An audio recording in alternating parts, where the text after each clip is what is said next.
புதுக்கோட்டையில் கம்பன் கழகத்தின் 50ஆம் ஆண்டு பொன்விழா 10 நாட்கள் நடைபெறும் விழாவில் 4ஆம் நாள் துவக்கமாக புதுக்கோட்டை நகர்மன்ற வளாகத்தில் 50 கவிஞர்கள் பங்கேற்கும் கவிதை சோலை நிகழ்ச்சியானது நடைபெற்றது. மா கிரவுண்ட் ஹோட்டல் மாமலர் மருத்துவமனையின் நிறுவனர் மாரிமுத்து தலைமை வகித்தும் கம்பனின் 50 சொற்கள் என்ற வகையில் கவிதை சோலை கவிஞர் ரமா ராமநாதன் தலைமையில் 50 கவிஞர்கள் கலந்து கொண்டு நிகழ்ச்சியானது நடைபெற்றது.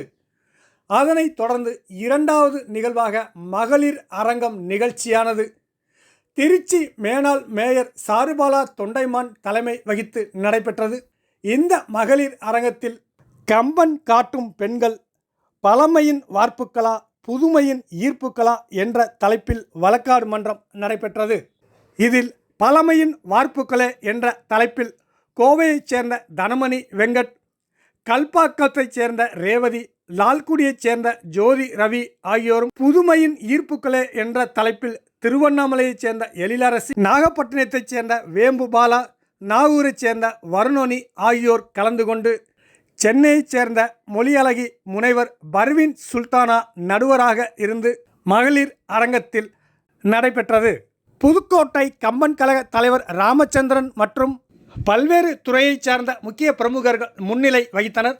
இந்நிகழ்ச்சியை காண முக்கிய பிரமுகர்கள், பொதுமக்கள் என ஏராளமானோர் கலந்து கொண்டு நிகழ்ச்சியை கண்டு ரசித்தனர். புதுக்கோட்டை கம்பன் கழக செயலாளர் புதுகை பாரதி மற்றும் குழுவினர் நிகழ்ச்சியின் ஒருங்கிணைப்பு ஏற்பாட்டினை செய்திருந்தனர்.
கூந்தலினாள் உள்ளிருப்பாள் என்று சொல்லி பள்ளமிடும் ராகவனை நம்பு.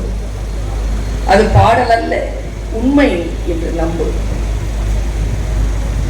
10,000 கவிதைகளை முத்தாக அள்ளி தந்த சத்தான கம்பனுக்கு ஈடு இன்னும் வித்தாகவில்லை என்று பாடு.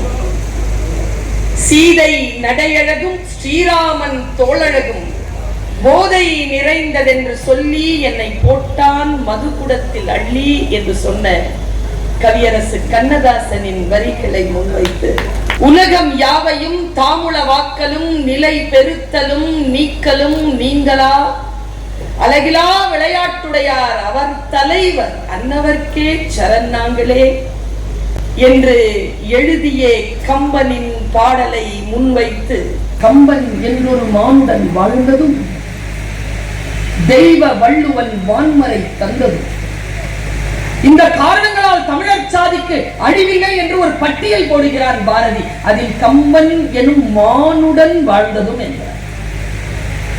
ஒரு மனுஷன் வாழ்ந்தாண்டா இந்த நாட்டுல, கம்பங்கிற மனுஷன் வாழ்ந்தான். நான் வியந்து வியந்து பார்க்கிறேன் இந்த கருத்தை.